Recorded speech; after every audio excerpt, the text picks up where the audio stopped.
그러면 오늘 첫 번째 시간 주인과 종 시리즈 첫 번째 메시지 청지기에 대한 묻고 대답하고 첫 번째 시간을 시작하도록 하겠습니다. 질문 드리도록 하겠습니다. 목사님 설교를 들으면서 우리가 주인이 아니라는 것을 깨닫는 게 중요하다는 것을 다시 한번 느꼈습니다. 그런데 그게 마음대로 쉽게 안 됩니다. 자아가 강한 저로서는 자녀들도 내 것이라고 생각되고 돈도 내 것이라고 생각되는 게 현실입니다. 내가 주인이 아니라는 것을 우리 생활에서 깨닫고 인식하도록 훈련하는 좋은 방법이 있을까요? 이 질문 아주 좋은 질문입니다. 그래서 저희들이 이렇게 현실에 뿌리 박은 이런 질문들이 나와서 손에 잡히는 거가 되는 게 좋은 질문이거든요. 그래서 이런 고민을 이렇게 말씀을 전달한 메신저 전달자로서 진지하게 받아들이시고 고민하신다는 것이 저 개인적으로서 또 특별히 감사하고 보람이 있습니다. 조금 전에 말씀드린 대로 같이 길을 가는 행보자의 입장에서 이 고민을 나눠볼까 싶습니다. 먼저요, 자녀도 돈도 내가 주인이 아닌데 자꾸 내 것처럼 생각이 들어서 어렵다는 말씀을 해주셨습니다. 그래서 이 소유에 대한 생각을 성경적인 관점으로 시작하면서 이 생각의 가닥을 정리를 해봤으면 어떻겠나 싶습니다. 이 소유욕, 그러니까 이렇게 부정적인 것이 아니고요. 그 소욕이라 그러죠. 소유에 대한 그 욕구, 그리고 주인 의식은요, 이게 사람이 하나님을 닮아서 가지는 자연스러운 또는 하나님이 자기를 닮은 사람에게 주신 권한입니다. 성경적인 원리로서는요. 창세기 2장 19절에 보면요, 아담이 각 생물을 부르는 것이 곧 그 이름이 되었더라 라고 하는 것은 제가 보는 견해로서는 인류 최초의 명의 이전하는, 권리를 이전하는, 하나님이 사인해서요 이렇게 deed를 transfer하는 그런 기록입니다. 하나님은 창조를 하시는 하나님이고 창조주니까 소유자시고요. 그리고 난 다음에 하나님의 형상으로 지음받은 사람이기에 제한적이지만은 소유권을 이전시킨 겁니다. 무소유라는 것은 불가능할 뿐더러 성경의 덕목도 아닙니다. 동시에요, 성경의 소유는 맹목적인 소유를 위한 소유도 아닙니다. 좀 더 정확하게 말하면요, 소유가 맞지만은 이렇게 닫혀있는 소유가 아니라 같이 나누는 그 공유적인 아이디어가 있습니다. 하나님은 이 세상을 만드시고요, 혼자서 즐기시는 고독한 그런 하나님이 아니셨어요. 하나님은 사랑으로 아들도 같이 나누어서 공유하신 분입니다. 그래서 이 소유의 세계를 이해하려면 사랑과 분리되면 이해가 되지 않습니다. 그래서 하나님이 주신 소유의 세계는 사랑의 세계인데 이 사랑의 세계는 어떻게 소유되는가? 돌봄과 섬김으로 소유가 됩니다. 그리고 그 사랑을 누가 주인인가? 그 사랑을 누리고 즐기고 행하는 사람이, 그 사람이 궁극적인 주인입니다. 우리의 형상과 모양대로 사람을 만들고 모든 것을 다스리게 하자, 통치하자라는 것은 위에서 찍어 눌러 누리는 그런 컨셉으로 생각하시면 오해입니다. 그게 아니에요. 그것은요, 그런 사랑과 섬김을 돌아가는 책임자 역할을 합니다. 내가 이 땅의 주인으로 생각하고 이 땅과 주민을 챙기고 돌보는데 주인처럼 앞장서는 것, 그게 언약적인 소유관이라고 생각합니다. 둘째로는요, 질문해 주신 부분을 보니까 질문자는 본인의 자아가 너무 강해서 그렇지 않나 이렇게 생각하십니다. 근데 조금 더 한쪽은 맞겠는데요. 조금 더 생각해 보면은 사실 문제의 본질은 자아가 강해서 생긴 것이 아니라 자아가 너무 작아서 생긴 것은 아닐까 싶습니다. 이 자아라는 말은, 그 아라는 말은요, 이게 손숫자에, 저도 한자 잘 모릅니다. 써라고 하면 못 써요. 구글에서 찾아본 겁니다. 그 아자라는 그 손숫자에다가 창과자입니다. 그 창의 모양인데요. 중국 영화에 보시면은 진시황 때 나오는 그 찬들은 앞이 뾰족하지가 않고요. 과라 그래서 이렇게 걸려있게 모양이 돼 있어요. 그래서 그 손으로 창을 잡은 모습이 그게 자아입니다. 나라는 거예요. 나를, 손은 내가 창으로 지키지 않으면 안 된다라는 그 의식이 숨어 있습니다. 이렇게 팔은 안으로 굽지만요. 그렇다고 해서 팔을 이렇게 밖으로 벌려서 뻗지를 못하면은 그거는 장애인입니다. 소극적인 앞가림, 배타적인 밀침으로 사용되었던 그 손을 이제는 팔을 벌려서 남을 품는 손으로 사용되는 그런 법을 우리가 배워야 하지 않나 싶습니다. 훈련은 손으로 하겠지만요. 이게 영적인 하트 설저리는 이 손을 통해서 하트가 수술이 시작이 됩니다. 이 손으로 봉사로 하트 설저리 안 하면은 하나님께서는 오픈 하트 설저리를 들어갑니다. 이 수술은요, 제 경험을 따지면은 가능하면은 피하시고 안 하시는 게 최고입니다. 돈도 돈이고요. 후유증도 많고요. 민폐가 심각해요. 그래서 또 질문을 조금 더 들어가면요. 첫 번째에 자녀에 대한 청지기적인 관계 설정 훈련 제안입니다. 이거는요, 제가 예를 들어 봅니다. 제안을요. 인근에 장애 돌봄 시설이나 봉사할 일이 있는 일을 자녀들과 같이 하시대요. 어떻게 하는가 하면요. 제안부터 장소 선택하고 실행하고 하는 과정을요. 자녀들의 의사를 물어보면서 같이 결정하고 추진합니다. 절대로 윽박, 협박, 겁박 하시지 않고 해보세요. 이게 쉬운가?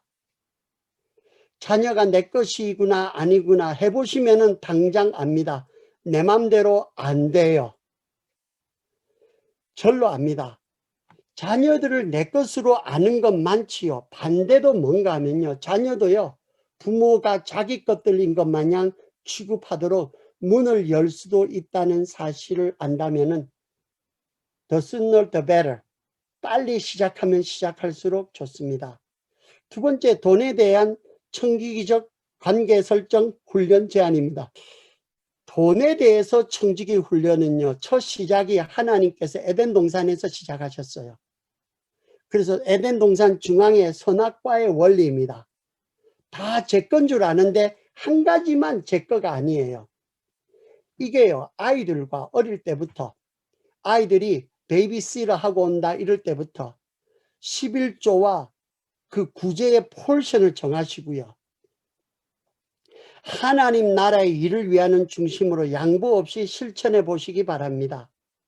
그 기준과 그 제목은 아이들이 자기 돈이니까 본인이 그때그때 정해야 돼요. 이게 11조는 자기 마음에 정하는 게 그게 11조예요. 그로스 인컴이냐 넷 인컴이냐 뭐 이런 거 갖고 따지면 곤란해요. 그거는 포인트는 그게 아니에요. 그런데 그 기준은 뭔가 하면요. 그때그때 아이들하고 정할 때예요. 이걸 실천할 때 아깝다는 생각이 들고요. 살짝 걱정되는 약간 속상하는 느낌이면은 잘 시작된 겁니다. 그걸 시작을 해보면요. 경제의 주인이 하나님이시구나.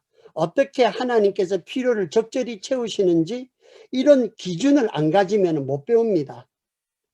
이웃에게 넉넉히 베풀고 축복의 통로로 살리고 또 넓혀주고 공급해주고 더해주시는 경험도 이걸 해봐야 하게 됩니다. 저는 그저 제 아내가요. 아들들이 티네이저 될 때부터 알바로 푼돈을 받아올 때부터 11조를 계산하느라 옥신각신 따지는 소리를 들어오면서 저도 자랐습니다. 돈에는 문외한인 저 빼고는요. 남은 식구들끼리는 경제와 돈의 이야기가 편안하게 즐겨하는 데와 주제인 것 같습니다. 조금 이따 보겠지만은 청지기의 헬라어 오이코노몬이라는 이 단어에서 이코노미, 경제, 전략이라는 그 단어가 기원이 된 것은 우연이 아닌 것 같습니다.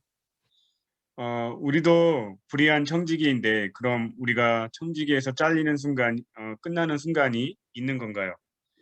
하나님은 불의를 싫어하시는 분인데 불의한 청지기가 계속 고용하신다는 게 쉽게 이해가 안 됩니다. 단번에 자르지는 않고 기회를 준 게 하나님의 은혜이고 이 불의한 청지기가 늦었지만 깨닫고 정신 차리고 칭찬받을 일을 했다면 회개하고 구원을 얻은 거로 봐야 하는 건지요. 그렇다면 구원받았기에 우리가 여전히 죄인이지만 하나님은 예수님의 의를 통해 우리를 의롭게 봐주시지 않나요? 예, 아마 저는 그냥 이분이 이렇게 문자로 해준 게 얼마나 감사한지 몰라요. 이렇게 행간에 얽힌 그 분노를 느끼시나요? 그런데요, 정말 그 잘렸다는 표현을 몇 번 하실 때에 가슴에 확 또 와닿았습니다. 네, 끝나는 순간이 있습니다. 그런데 실은요, 청지기가 잘리는 것은요, 꼭 불의하지 않아도요, 언젠가는 잘립니다. 제가 쓰는 표현이 아니라 이분이 쓴 표현을 한 겁니다. 목사는 이런 거친 표현을 직업상 못하게 되어 있습니다. 장로님은 때로는 하실 수가 있어요. 오너와 주인이 아닌 이상 우리는 청지기처럼 매니저로 맡아 있는 모든 것에서 언젠가는 물러나야 합니다. 불의한 청지기라고 설정을 준 것은요, 갑자기 들이닥친 파면이라는 그 특색을 알려주는 설정으로 생각하셔도 됩니다. 또 하나님은 불의를 싫어하시는데 오죽했으면은 불의한 청지기에게 배우라고까지 했을까라고 생각해 주시기를 바랍니다. 그 누가복음 18장인가요? 불의한 재판관 과부의 그 기도를 강청을 할 수 없이 이렇게 들어줬던 불의한 재판관이 강청하면 들어주는데 의로운 하나님이 기도를 들어줄 것이니까 기도를 좀 하라는 충격요법처럼 쓰신 것처럼요.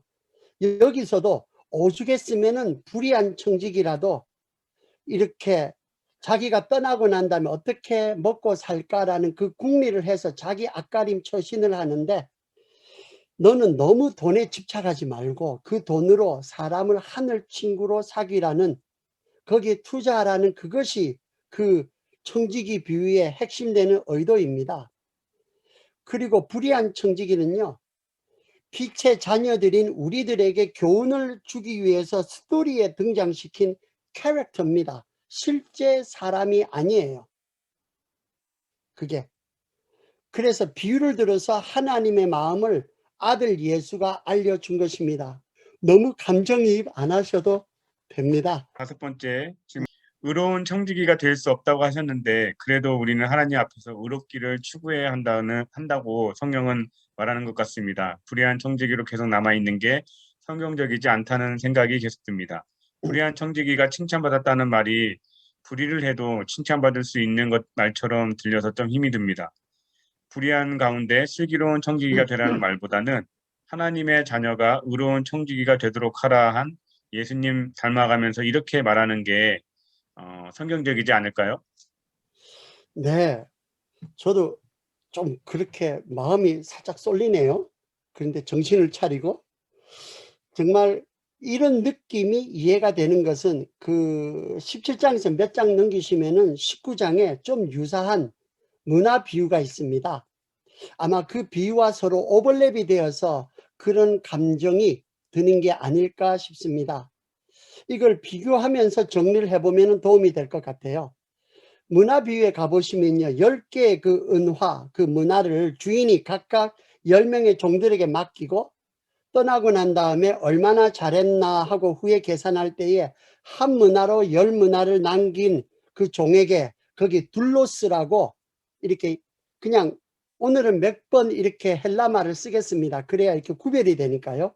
둘로스라고 종에게 그 주인이 뭐라고 말하는가 하면 착한 종아, 선한 종아라고 불러주는데 아가세오라는 그 말을 씁니다. 이 착한 종이 아가세오라는 말은 그 사람이, 저 사람은 참 착한 사람이야, 그 사람의 성품이 선하다는 말을 강조하는 인격적인 품성을 말하는 단어입니다. 거기 착하고 충성된 종아라고 나오는 신실하다는 말은 피스티스라는 헬라어인데 그것도 마찬가지로요. 어떻게 쓰입니까? 그냥 저 사람 진국이야. 저 사람 참 신실해. 라고 하는 그런 뜻입니다. 그 단어도 개인의 성품에 포커스가 맞춰지는 그런 단어입니다.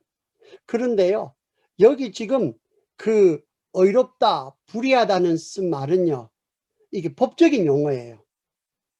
그러니까 사람이 아무리 신실하고 진국해도 운전 빨리 해서 이렇게 티켓 먹으면은 그냥 착하지만은 티켓 먹은 착한 사람입니다. 그렇게 되는 거거든요. 그러니까 그 불의하다는 아디카오스라는 그 말과 용례와 범주가 확연히 다릅니다. 제가 만드는 게 아니라요. 누가가 그렇게 차이나게 구별되게 씁니다. 누가는요. 그 아디키아스라는 불의하다는 말, 또 아자 빼버리면은 디키아스. 근데 아디키아스란 말을 이렇게 총 3군데서 씁니다. 그게 누가복음 13장, 16장, 18장 3군데에서 쓰는데 우리가 지금 보는 청지기 비유의 불의한 청지기는 16장에 나오거든요. 그 사이에 샌드위치처럼 쌓여 있어요. 그래서 그 맥락에서 어떻게 쓰이는가 그것을 보시는 거가 좋습니다. 그래서 일관성이 있어요. 어떤 일관성이 있는지 누가복음 13장 황 목사님 한번 읽어주시기 바랍니다. 누가복음 13장 27절입니다. 그가 너희에게 말하여 이르되 나는 너희가 어디에서 왔는지 알지 못하노라. 행악하는 모든 자들아 나를 떠나 가라 하리라. 그러니까 여기서요, 이 사람들은 그 앞에 보시면 우리가 주의 이름으로 착한 일 많이 한 사람들이에요. 병자도 고치고 사람도 전하고 많이 했어요. 근데 주님께서 하는 말은 그런데 그거는 그거고 너희들은 나가 기준한 그 법에는 불법을 행하는 자들아 라고 판단을 내립니다. 그러면요 18장 거기 가서 과부에 우리 말했지만은 황 목사님 한번 읽어 주실래요? 18장 6절에서 7절입니다. 주께서 또 이르시되 불의한 재판장이 말한 것을 들으라. 하물며 하나님께서 그 밤낮 부르짖는 택하신 자들의 원한을 풀어주지 아니하시겠느냐. 그들에게 오래 참으시겠느냐. 여기요, 이 불의한 재판관이요, 한번 과부에게 좋은 일 했다고 그가 의로운 재판관 된 것도 아니고요. 그 사람은 계속 불법을 자행하는 불의한 재판관이 과부 사정을 귀찮아서 들어주는데 하물며 의로우신 하나님이 그것을 안 들어주시겠느냐라는 그게 포인트입니다. 그래서 누가가 종이라고 쓰지 않고요. 그 오이코노모스라고 청직이라고 일관되게 쓰고요. 아가페오라는 그런 사적인 단어가 아닌 법과 규정을 준수하냐 아니냐는 공적인 차원에서 의로움을 알리는 아디카이오스라는 그 단어, 그것을 일관되게 쓰게 되는 그 이유의 배경에는 도덕적인 그걸 말하는 게 아니에요. 그게요. 그러니까 그걸로 너무 이렇게 넘어가시면은 좀 혼선이 와서 이 비유가 말하는 원래 의도를 곡해할 수가 있어요.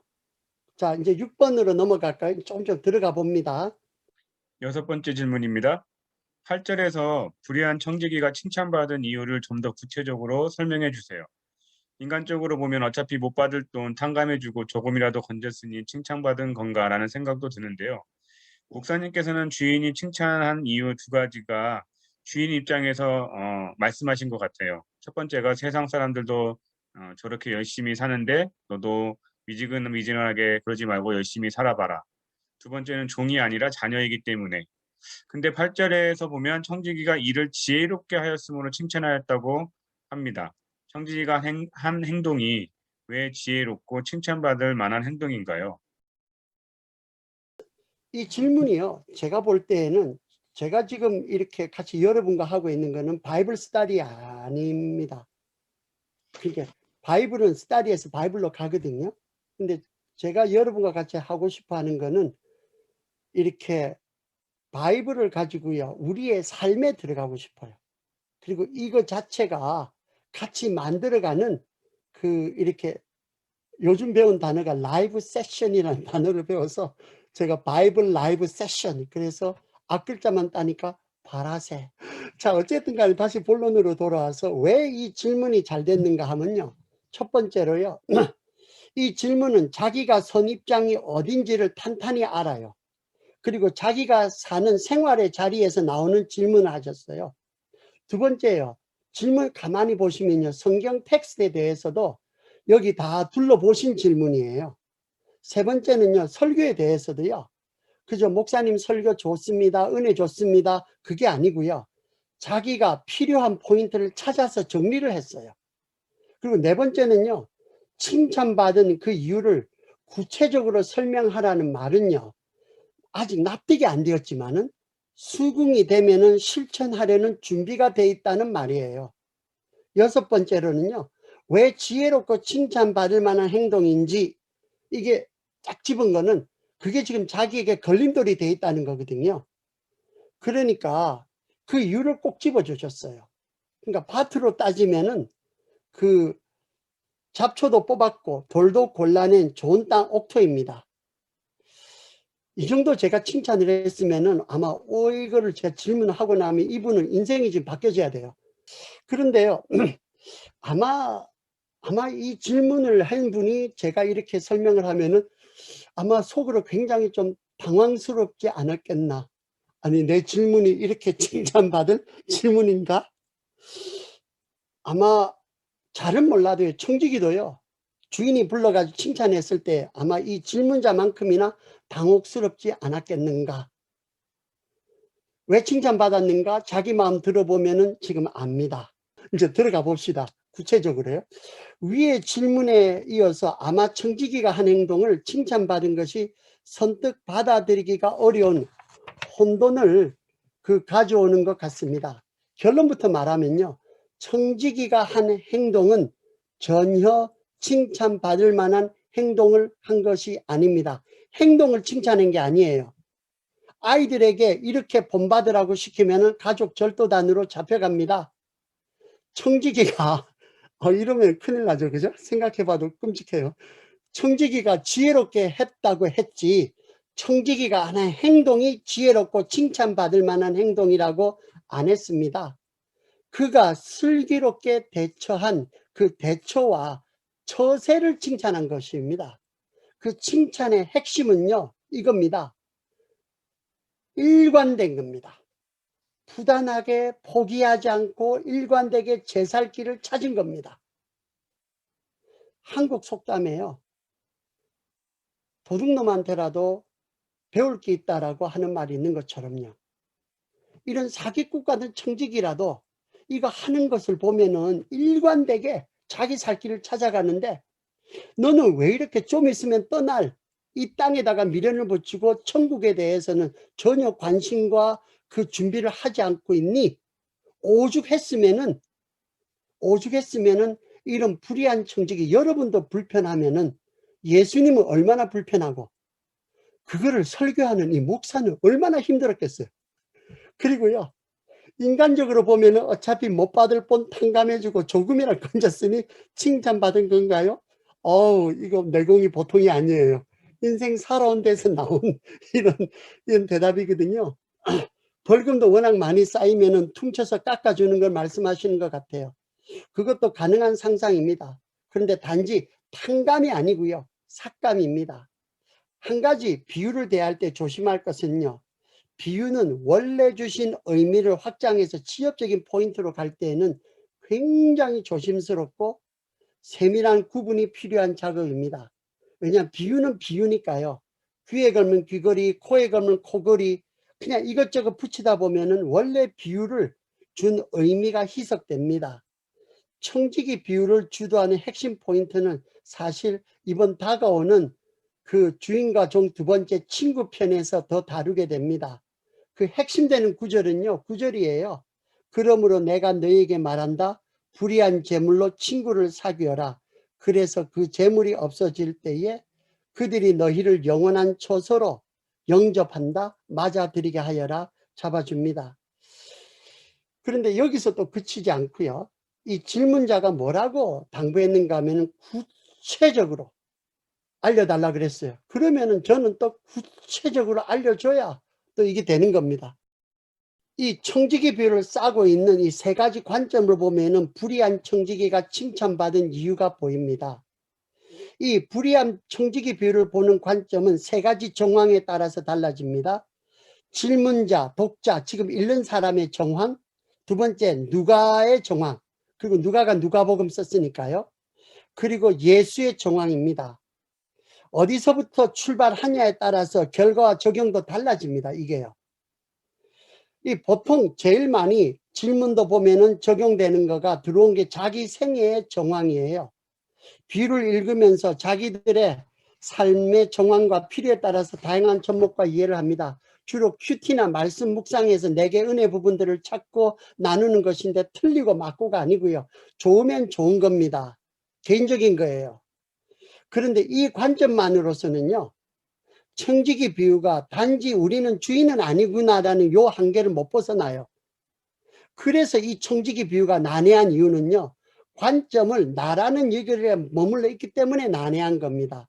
여기서 두 번째 누가의 정황입니다. 그런데 누가를 정황을 알고는 건 누가복음서밖에 없기 때문에 누가복음서를 통해서 누가를 알아가는 겁니다. 누가복음 서두의 1장 3절 황치성 목사님 읽어주시기 바랍니다. 1장 3절 4절입니다. 그 모든 일을 근원부터 자세히 미루어 살핀 나도 데오빌로 각하에게 차례대로 써보내는 것이 좋은 줄 알았노니 이는 각하가 알고 있는 바를 더 확실하게 하려 함이노라. 여기요. 누가가 왜 이 책을 썼느냐는 누가의 마음과 누가의 그 의도가 있어요. 갈수록 밖에 썼는데 누가가 이렇게 그 포커스 되는 거 있잖아요. 어디다가 중점을 둔 누가의 마음이 들어가 있어요. 누가는 이 조사한 자료를 가지고 자기가 섬기는 공동체 요긴한 주제를 핵심으로 해서 순서대로 쓰되 원둥치되는 예수가 자기가 지금 관심되는 주제를 예수는 어떻게 이것을 접근했지? 라는 데 누가의 포커스가 있습니다. 그래서 이 둘째 정황 누가의 마음이 읽어지면요. 이 성경이 어떻게 되는가 하면은 굉장히 살가운 편지처럼 나에게 다가와요. 첫째로 누가는 유대인이 아니잖아요. 이름이 루크예요. 유대인만 득실되는 표현이 죄송하지만 누가 입장에서 봅니다. 초대 교회에서 이방인 처음 크리스찬으로서 이 사람은 소외받은 경험이 저변에 깔려 있습니다. 소외와 차별의 경험이 소외받는 이들에 대한 관심으로 어떻게 드러나는지 누가의 마음이 페이지 행간에서 읽혀지면은 누가라는 책을 읽는 작업으로 누가의 마음이 읽혀지고 그러면은 내 마음이 읽혀져요. 그러고 나면 내 인생이 읽혀지고 이웃과 세상과 역사가 읽혀집니다. 누가가 자료를 어떻게 배치하는가, 어디에다가 어떤 주제를 쓰는가라는 걸 보면은 누가의 마음이 담겨져 있습니다. 그거를 퉁쳐서요. 전체를 한번 보면요. 황 목사님 누가복음 13장 22절 한번 읽어주시기 바랍니다. 13장 22절입니다. 예수께서 각 성, 각 마을로 다니사 가르치시며 예루살렘으로 여행하시더니 그러면 지금 누가가 쭉 스토리를 하다가요. 13장에서 이렇게 예루살렘 여행한다 시작해요. 그런 다음에 누가복음 19장 목사님 28절 예수께서 이 말씀을 하시고 예루살렘을 향하여 앞서서 가시더라. 그러면은 예루살렘으로 가고 예루살렘 앞서서 가는데 그리고 이제 가고 나면 십자가 사건이에요. 죽으시는 거예요. 그러면은 13장에서 지금 예루살렘을 계속 가시면서 지금 누가는 그 여정 사이에 13장과 19장 사이에서 잃어버린 자들, 소외된 자들에 대해서 관심을 계속해서 그것을 말해주고 있어요. 그리고 그 중에 왜 비유를 많이 사용하는가 하면요. 만약에 마태복음이나 이런 것처럼 유대인의 역사를 이야기하고 족보를 이야기하면 이방인들은 성경 모릅니다. 그 사람들은 너무 예수님을 알아가는데 제약 조건이 너무 많아요. 그런데 이솝우화잖아요. 이야기잖아요. 그거는 그거 몰라도요. 오늘 처음 예수님 믿어도요.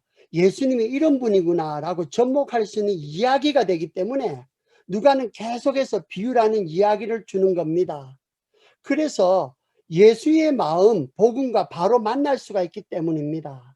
그리고 난 다음에 비유를 써가면서 그 핵심되는 그 주제가 뭔가 잃어버린 자들이에요.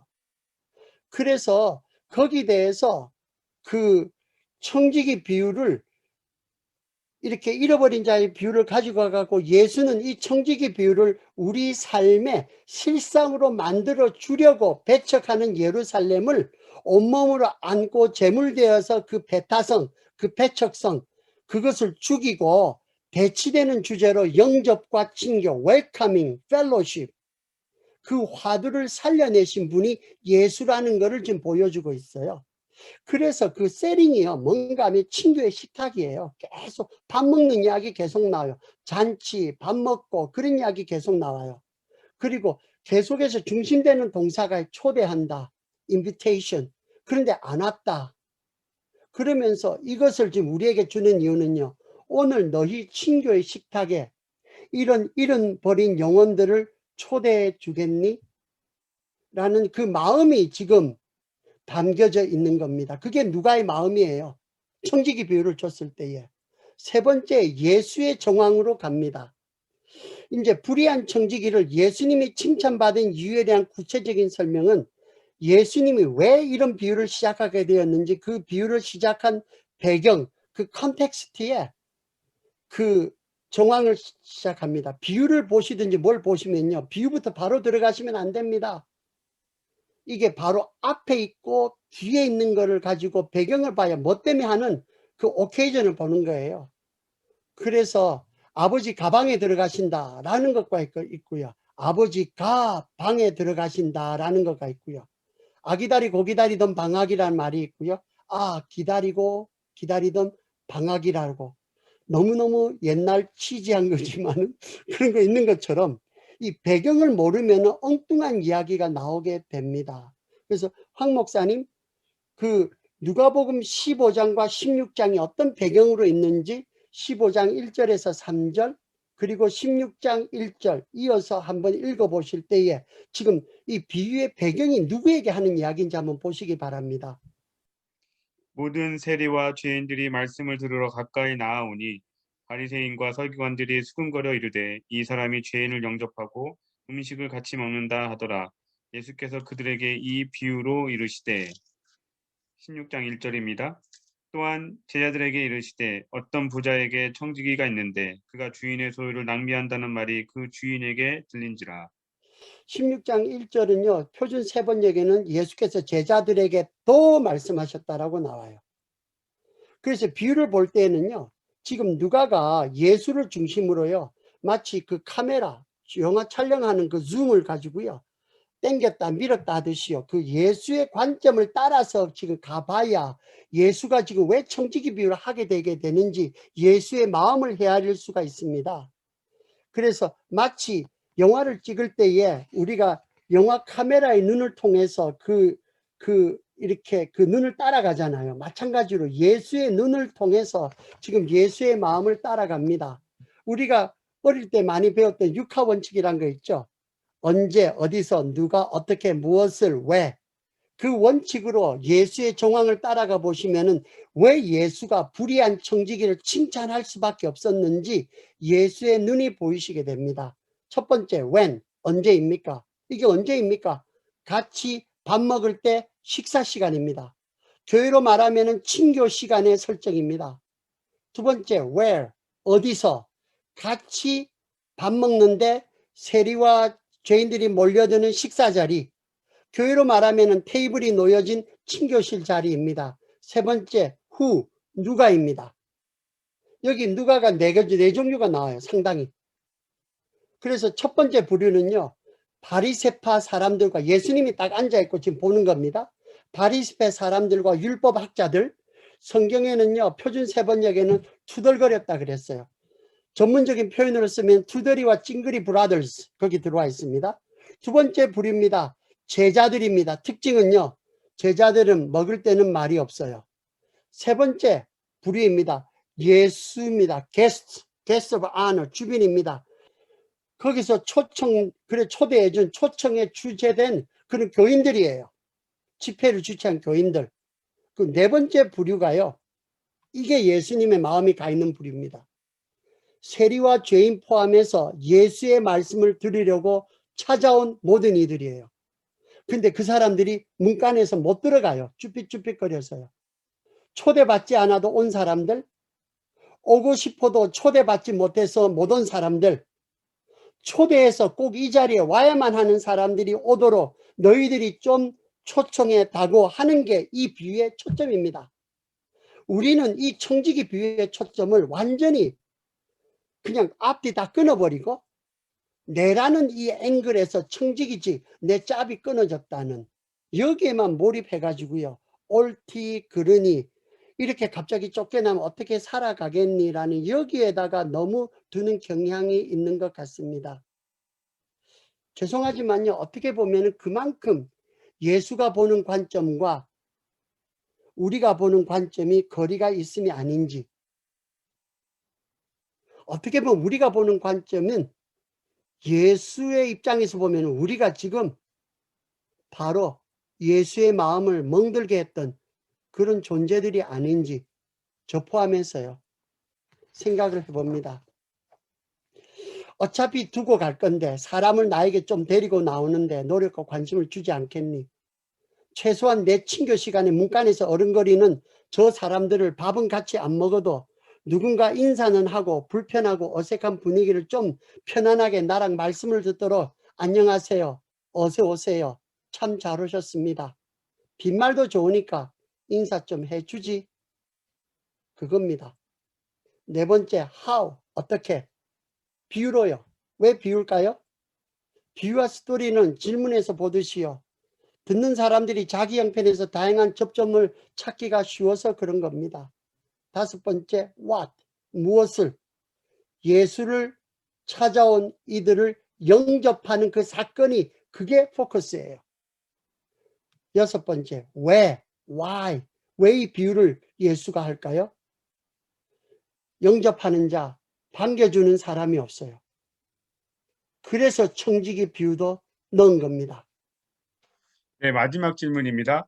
이 세대의 아들들을 대표하는 의를 행하지 않는 불의한 자들은 내일을 오늘 준비해야 함을 압니다. 그런데 신자는 오늘이 영원하지 않다는 것을 누구보다 명확히 알며 인생과 역사와 운명에 대한 목적과 내용을 구체적으로 알면서 불의한 청지기가 주인의 재산을 낭비한 것처럼 하나님이 신자에게 주는 고통을 낭비라고 생각하며 인생의 의미도 목적도 잃어버리고 무의미하게 살아가는데 고난이 정말 낭비일까요? 하나님은요, 실수가 없으시고 낭비가 없으시지만은 인간은 또 다른 문제입니다. 그런데 십자가 희생도 인간의 편에서는 비대칭적인 낭비이지만은 하나님 편에 있어서는 완벽한 사랑의 절정이었습니다. 그것은 하나님이 그렇게 결정했기 때문에 그런 겁니다. 길고 짧은 것은 대봐야 하는데 낭비냐 허비냐 하는 것은 누구의 잣대에 따라서 맞추느냐 하는 데 따라서 판단이 달라질 수 있기 때문입니다. 참고로요. 성도의 잣대는 인간의 경험과 통계, 눈에 보이는 가시적인 현상과 그 안에 그 함몰된 폐쇄된 논리라 그러죠. 눈에 보이는 것만 가지고 다 따지는 거. 그 논리의 잣대가 아니라요. 계시로 열어주는 성경, 그리고 성경 안에 있는 언약의 잣대와 그리고 거기서 성경이 열어주는 하나님의 나라, 그리고 그 중심을 잡고 있는 그 십자가라는 아주 구체적인 잣대로 평가됩니다. 영어에요. One man's trash is another man's treasure. 누구의 쓰레기는 누구의 보물. 뭐 이런 말이 있다시피요. 건축자의 버린 돌이 하나님 성전의 벼린 돌이 되다. 이거는 베드로전서 2장 7절 건축자들이 버린 그 돌이 모퉁이의 머릿돌이 되고 라는 그 말씀에 제 스스로 내린 자의적인 풀이입니다. 그래서 오늘 저 개인적으로서는 하면서 되게 많이 도움이 되고요. 그리고 성도들의 마음도 알아가고 저도 조금 더 잘해야겠고 아 정말 말씀 준비 잘해야겠구나. 가슴이 서늘함을 느꼈습니다. 하나님께서 우주와 천지와 만물과 사람을 만드시고 특별히 사람만이 하나님을 닮은 자녀로 만들어 주셔서 하나님과 동고동락하고 교제하며 살아갈 수 있게 하여 주심을 감사합니다. 그런데 저희들 이렇게 또 빛의 자녀 삼아 주셨는데 하나님 불의한 청지기는 자기의 잘못이 드러날 것을 알았는데 혹시 하나님 백성이라는 저희들이 빛의 자녀라는 저희들이 그것을 깨닫지 못하는 일이 없게 하여 주시고 청지기는 자기 징후가 얼마 남지 않았음을 알았고 결산 후에 자기가 얼마나 비참한 처지에 떨어질 것도 알고 그래서 자기 것이 아닌 줄 알면서도 그것을 풀어서 탕감하는 자리까지 갔는데 하나님 저희들은 불의한 청지기보다는 훨씬 나은 하나님의 자녀요 하나님의 백성이 아닙니까? 하나님 이렇게 불의한 청지기도 이걸 깨달아서 이렇게 살았는데 하나님 자녀라는 저희들 빛의 자녀라는 저희들은 더 깊이 깨달아서 정말 하나님이 원하시는 그 자리에까지 나갈 수 있는 은혜를 허락하여 주옵소서. 오늘 또한 많은 수고를 하시는 우리 이진성 목사님에게 건강을 더하여 주시고 다음 주에 또 친구에 대해서 그 불의한 청지기를 또 이렇게 해석해 나갈 때 큰 은혜를 주시고 저희들이 또 이 불의한 청지기에 대한 불의의 재물로 친구를 사기라는 그 하나님 말씀을 깊이 깨닫는 은혜를 허락하여 주옵소서. 이 모든 말씀을 예수님의 이름으로 감사하며 기도옵나이다. 아멘.